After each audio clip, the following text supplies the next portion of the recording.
ముందు మనం ఐబొమ్మ రవి గురించి ఒక వీడియో అయితే చేసినాం. ఐబొమ్మ రవి విషయంలో ఒక లాయర్ ఇన్వాల్వ్ అయ్యిండు, దాన్ని బయటికి తీసుకొచ్చే ప్రయత్నం అయితే చేస్తుండు అని చెప్పేసి మనం ఒక వీడియో అయితే చేసినాం.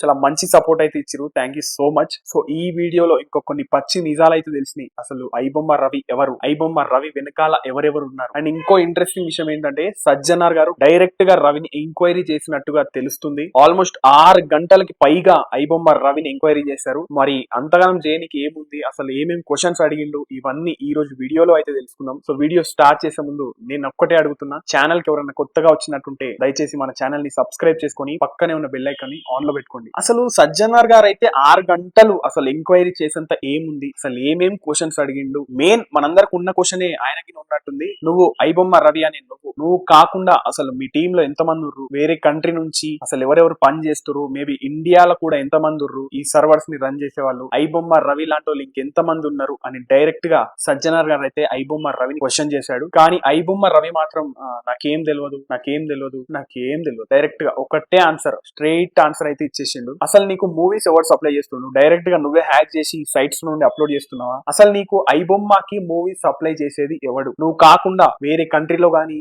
వేరే స్టేట్స్ లలో ఇండియాలో గానీ ఎవరైనా పని చేస్తున్నారా నీ కోసం, లేదంటే నువ్వే వాళ్ళ కింద పని చేస్తున్నావా, బెట్టింగ్ యాప్స్ కి నీకేమైనా లింక్ ఉందా, బెట్టింగ్ యాప్స్ వాళ్ళు నీకు ఎన్ని పైసలు ఇస్తారు. ఎందుకంటే నాకు తెలిసి ఐబొమ్మలో కూడా కొన్నిసార్లు మూవీస్ మధ్యలో గానీ సైట్స్ లలో కూడా గేమింగ్ యాప్ ప్రమోషన్ చేసినట్టుగా అయితే తెలుస్తుంది. గేమింగ్ యాప్స్ కి నీకు అసలు ఏమైనా సంబంధం ఉందా, ఒకవేళ ఉంటే వాళ్ళందరూ ఎవరు అని ఇట్లాంటి క్వశ్చన్స్ అయితే అడిగినట్టుగా తెలుస్తుంది. నాకు తెలిసి ఈ డౌట్ అయితే మీ అందరికి వచ్చినట్టుంది. ఎందుకంటే ఐబొమ్మ రవి అయితే దొరికిపోయిండు, కానీ మరి సైట్ అయితే బ్యాన్ కాలేదు. ఐబొమ్మ అనే సైట్ బ్యాన్ అయినప్పటికీ ఐబొమ్మ 1 అని చెప్పేసి, SBI లైఫ్ అని చెప్పేసి ఇట్లాంటి సైట్స్ తోని మూవీస్ అయితే రన్ అవుతున్నాయి కదా. మరి నువ్వు కాకుండా ఇంకెవడైనా ఉంటేనే కదా ఆల్రెడీ ఈ సైట్స్ అనేవి ఉండేవి. నువ్వు కాకుండా ఇంకెవడైనా పని చేస్తుందా, మూవీ రూల్స్ కి నీకేమైనా సంబంధం ఉందా, మూవీ రూల్స్ కానీ తమిళ్ రాకర్స్ కి కానీ ఈ సైట్స్ కి నీకేమైనా కనెక్షన్ ఉందా, ఉంటే వాళ్ళు ఎవరు అసలు, ఇట్లాంటి అన్ని క్వశ్చన్స్ కి అయితే రవి అయితే నాకు తెలియదు.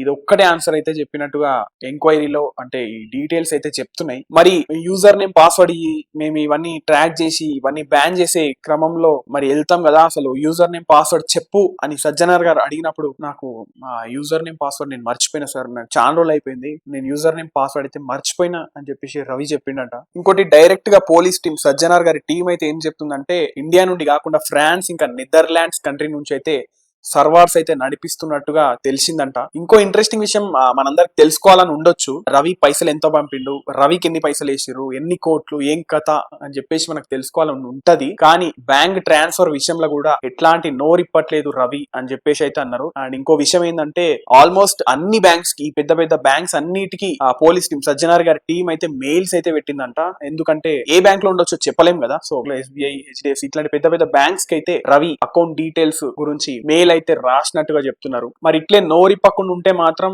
ఈ పెన్ డ్రైవ్స్, హార్డ్ డిస్క్ ఏవైతే దొరికినాయో ఇవన్నిటిని ఒక ఎథికల్ హ్యాకర్ ని, ఒక మంచి ఎథికల్ హ్యాకర్ ని పట్టుకొని ఓపెన్ చేసి చూసే ప్రయత్నం అయితే చేస్తాం. అంటే డాటా ఏముంది, అసలు ఎంతమంది ప్రజల డాటా ఉంది, అసలు ఏమేమి ఉంది అన్ని రీకవర్ చేసే ప్రయత్నంలో ఒక ఎథికల్ హ్యాకర్ ని, కొందరిని హ్యాకర్స్ ని పెట్టుకొని వీటన్నిటిని రీకవర్ చేస్తాం అని చెప్పేసి అయితే చెప్తున్నారు. ఇంకో ఇంట్రెస్టింగ్ పాయింట్ ఏంటంటే రవి అసలు తిరిగిన ఈ డాటా చూసుకున్న, ట్రావెల్ హిస్టరీ చూసుకున్నట్టయితే రవి అంట ఆల్మోస్ట్ 20 రోజులకు ఒక కంట్రీ అయితే మారిండు.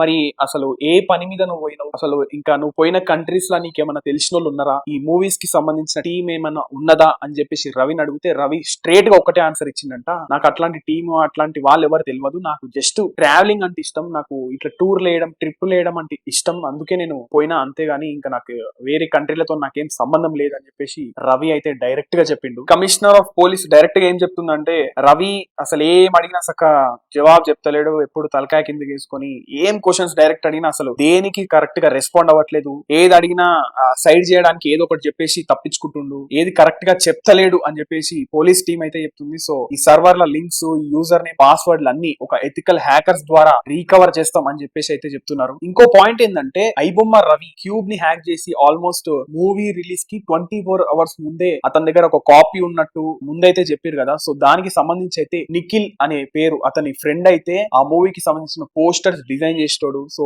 అతని హస్తం కూడా ఉంది ఇందులో అని చెప్పేసి పోలీస్ టీం అయితే చెప్తుంది. అంతేకాకుండా రవి అకౌంట్ లో నుండి అతని ఫ్రెండ్ నిఖిల్ ఇంకా వాళ్ళ సిస్టర్ కి అయితే మనీ పంపించినట్టుగా కొన్ని డీటెయిల్స్ అయితే తెలిసినాయి అని చెప్పేసి చెప్తున్నారు. మరి థర్డ్ డే ఎంక్వైరీలో ఇవన్నీ ఆగినట్టుగా పోలీస్ టీమ్ సజ్జనర్ గారి టీం అయితే చాలా ఎఫర్ట్స్ తో పని చేస్తున్నాం. మేము రవి నుండి నో ఇప్పిపియాలని, అసలు ఇంకేమైనా డాటా ఉందా, ఇంకెవరెవరు పీపుల్ ఇన్వాల్వ్ అయ్యారు వేరే కంట్రీస్ నుండి, సర్వర్లు, వీటన్ని విషయాల గురించి రవిని అడిగే ప్రయత్నం అయితే చేస్తా ఉన్నారు ప్రతిరోజు. కానీ రవి అయితే ఏం పెద్దగా రెస్పాండ్ అవ్వట్లేదు. నాకేం తెలియదు, నేను మర్చిపోయినా, పాస్వర్డ్ మర్చిపోయినా అని చెప్పేసి ఇట్లా తలతిక్క సమాధానాలు ఇస్తున్నట్టుగా పోలీస్ వాళ్ళు అయితే చెప్తున్నారు. మీరేమనుకుంటున్నారు అని చెప్పేసి అయితే కమెంట్ చేయండి. సో ఈ వీడియోకి అయితే ఇంతే. ఈ వీడియో ఎట్లా అనిపించిందో ఖచ్చితంగా కమెంట్ చేయండి. మీరు ఎవరికి సపోర్ట్, ఐబొమ్మ రవికా లేదంటే గవర్నమెంట్ కా, ఖచ్చితంగా కమెంట్ చేయండి. ఇంకా ఇట్లాంటి ఇంట్రెస్టింగ్ టాపిక్స్ ఐబొమ్మ రవి గురించి అప్డేట్స్ ఏమైనా వస్తే ఖచ్చితంగా తొందరగా పోస్ట్ చేయడానికి అయితే ట్రై చేస్తా. సో అట్లా చేయాలంటే ఖచ్చితంగా మన ఛానల్ ని సబ్స్క్రైబ్ చేసుకొని పక్కనే ఉన్న బెల్ ఐకాన్ అయితే యాక్టివేట్ చేసుకోండి. సో నెక్స్ట్ వీడియోలో అయితే కలుద్దాం.